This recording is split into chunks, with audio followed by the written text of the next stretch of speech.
Imagine this. You arrive at a village of over 100 people and find it completely empty. There are no bodies, no skeletons, no signs of a battle, just silence. And then you find a single clue carved into a post: Croatoan. This isn't a movie. This is America's oldest unsolved mystery. What really happened to the Lost Colony of Roanoke? Welcome to American Annals. Our story begins in 1587, when Queen Elizabeth I wanted to claim the New World. She sent over 100 men, women, and children to Roanoke Island, led by Governor John White. But this was a dangerous gamble. They arrived too late in the season to plant crops. Their supplies were already dangerously low. Among the settlers were Governor White's own daughter, Eleanor, and his granddaughter. On August 18th, Virginia Dare was born, the first English child in the Americas, a symbol of hope.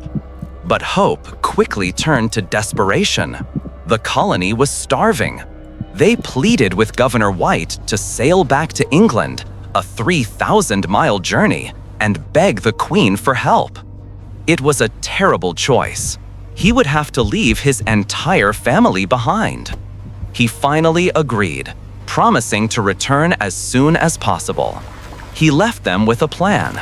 If they were attacked or forced to move, they should carve their destination onto a tree, adding a Maltese cross if they were in danger. White sailed for England, expecting a quick turnaround. He could not have been more wrong. He arrived to find England in chaos, preparing for invasion by the massive Spanish Armada. The Queen seized every ship, including White's, for the war effort. He was trapped. 1 year passed, then 2, then 3. For 3 agonizing years, White was stuck, imagining the worst. Finally, in 1590, the war ended. White secured a ship and raced back across the Atlantic. He landed on Roanoke Island at dusk, his heart pounding. He shouted for his family. He was met with deafening silence. The settlement was gone, vanished. The houses and fortifications had been carefully dismantled, not burned. This was not an attack.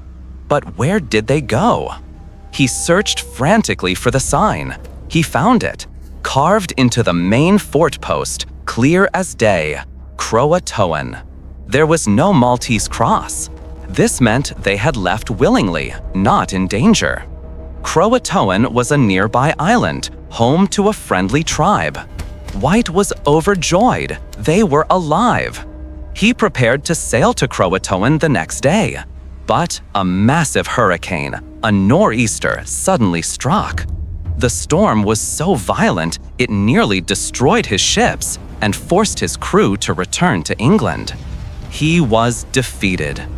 John White died, broken-hearted, never knowing what happened to his daughter, his granddaughter, or his colony. Did they assimilate with the Croatoan tribe? Did they try to sail back and get lost at sea?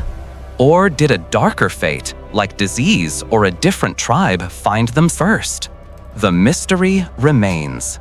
What do you think happened to the Lost Colony? Assimilation or tragedy?